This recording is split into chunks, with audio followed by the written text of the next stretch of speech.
Hi, എല്ലാവർക്കും ഒരു good morning ആയിരുന്നു. നമ്മളൊരു യാത്രയ്ക്കായിട്ടേ തേച്ചിട്ടിരിക്കുന്ന ഷർട്ടൊക്കെ എടുത്ത് കൈയൊക്കെ മടക്കി ഉമ്മറപ്പടിയിൽ നിന്നും പുറത്തേക്കിറങ്ങി യാത്രയാവുമ്പോൾ പെട്ടെന്നും തിരിഞ്ഞു നോക്കി പുറകിൽ ഒരാൾ നമ്മളെ നോക്കി നിൽക്കുന്നുണ്ടാവും. അവളുടെ പേരാണ് ഭാര്യ. സ്നേഹം ഒരുപാട് വാരിക്കോരി തരുന്ന നമ്മുടെ അർത്ഥം പുരുഷന് ഭാര്യ എന്ന് പറയുന്ന നമ്മുടെ സ്വന്തം ഭാര്യ. അതെ, എത്ര പ്രശ്നങ്ങളുണ്ടെങ്കിലും എല്ലാം ശരിയാവുമെന്ന് പറഞ്ഞ് തോളത്ത് തട്ടി നമ്മോട് സംസാരിക്കാൻ ഒരാളുണ്ടെങ്കിൽ, നമ്മുടെ മുറിക്ക് ഒരു കൂട്ടുണ്ടെങ്കിൽ അത് നമ്മുടെ ഭാര്യയാണ്. അവളുടെ വാക്കുകൾ വെറും വാക്കല്ല. എന്തെങ്കിലും ഒരിക്കൽ എല്ലാം ശരിയാവും എന്നുള്ള ശുഭപ്രതീക്ഷ നൽകാൻ ഏറ്റവും കരുത്തുറ്റ ഒരു പെണ്ണാണ് ഭാര്യ. ഇന്ന് പാതി വഴിയിൽ സ്ത്രീധനത്തിൻ്റെ പേരിലും ഒക്കെ നമ്മളവരെ തള്ളിപ്പറയുകയും ഉപേക്ഷിക്കുകയും ഒക്കെ ചെയ്യുമ്പോൾ ഡിവോഴ്സിൻ്റെ എണ്ണം കൂടി വരുന്ന ഈ കാലഘട്ടത്ത് ഒന്ന് മനസ്സിലാക്കണം, കല്യാണം പോലും കഴിക്കാതെ നടക്കുന്ന നല്ല സ്നേഹമുള്ള മനുഷ്യർ ഒരുപക്ഷെ ഉണ്ടായിരിക്കും. അവരുടെ വഴികളാണ് നമ്മളായി കൂട്ടിയടയ്ക്കുന്നത്.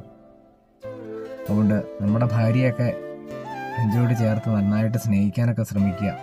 പ്രശ്നങ്ങളില്ലാത്ത കുടുംബങ്ങളില്ല, പക്ഷെ എന്നിരുന്നാലും ആ പ്രശ്നങ്ങളെ സ്നേഹം കൊണ്ട് നേരിട്ട് ഒരു മുറിക്കുള്ളിൽ ഒതുങ്ങിത്തീരുന്ന ഒരു ദാമ്പത്യമാവണം എല്ലാവരുടെയും എന്നാണ് എനിക്ക് പറയാനുള്ളത്.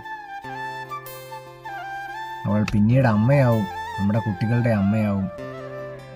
എല്ലാം സഹനശക്തി. 20 അസ്ഥികൾ ഒരുമിച്ച് ഒടിയുന്ന ഒരു വേദനയിൽ ഒരു അമ്മ പ്രസവിച്ച് ആ കുഞ്ഞിനെ വളർത്തി നമ്മുടെ കൺമുമ്പിൽ നമ്മുടെ കുഞ്ഞിനെ കാണിക്കുമ്പോൾ അവൾ സഹനശക്തി ഒരുപാട് അടുത്തറിഞ്ഞ് നമ്മോടുള്ള സ്നേഹത്തിന് വേണ്ടിയിട്ടാണ് ഇതെല്ലാം സഹിക്കുന്നത്. ശരിയല്ലേ? ഒന്ന് ചിന്തിച്ച് നോക്കി. അവൾ പ്രസവിച്ചു എന്ന് പറയാൻ ഈസി, പക്ഷേ അവൾ പ്രസവിക്കുന്ന അവസ്ഥ വളരെ പരിതാപകരമാണ്. എല്ലാ പ്രിയപ്പെട്ടവരും ഇതെല്ലാം മനസ്സിലാക്കി നമ്മുടെ ഭാര്യയെ നന്നായി സ്നേഹിക്കാൻ ശ്രമിക്കുക. കുഴപ്പങ്ങളില്ലാത്ത കുടുംബങ്ങളില്ല, പക്ഷെ എന്നിരുന്നാലും അതൊക്കെ ചിലതൊക്കെ കണ്ടില്ല കേട്ടില്ല എന്നൊക്കെ വെച്ചങ്ങ് പോകണം. അതാണ് ജീവിതം. എല്ലാവർക്കും ഒരു നല്ലൊരു ദിനം നേർന്നുകൊണ്ട് നാളെയുടെ ഭാവിയിൽ നാം ഒരുമിച്ച് ഒറ്റക്കെട്ടായിട്ട് നമ്മുടെ പ്രതിസന്ധികളിൽ എല്ലാം അവളെ നെഞ്ചോട് ചേർത്ത് അവളെ കൂടെ കൂട്ടി ഒരു സുഹൃത്തായി നമ്മളുണ്ടാവും എന്ന് ഇപ്പോൾ തന്നെ നമുക്കൊരു പ്രതിജ്ഞയെടുത്ത് പിണക്കങ്ങളൊക്കെ മാറ്റിക്കളയുന്നേ. അവർക്കും നമുക്കുമൊക്കെ പ്രശ്നങ്ങളുണ്ട്, പക്ഷെ എന്നിരുന്നാലും കുഴിമാടത്തിൻ്റെ 6 അടി അകന്നു നിന്ന് കരയാൻ അവസാനം അവളേ ഉള്ളൂ എന്നുള്ള കാര്യം ഓർത്തുകൊണ്ട് മുന്നോട്ട് പോവാം. ബൈ.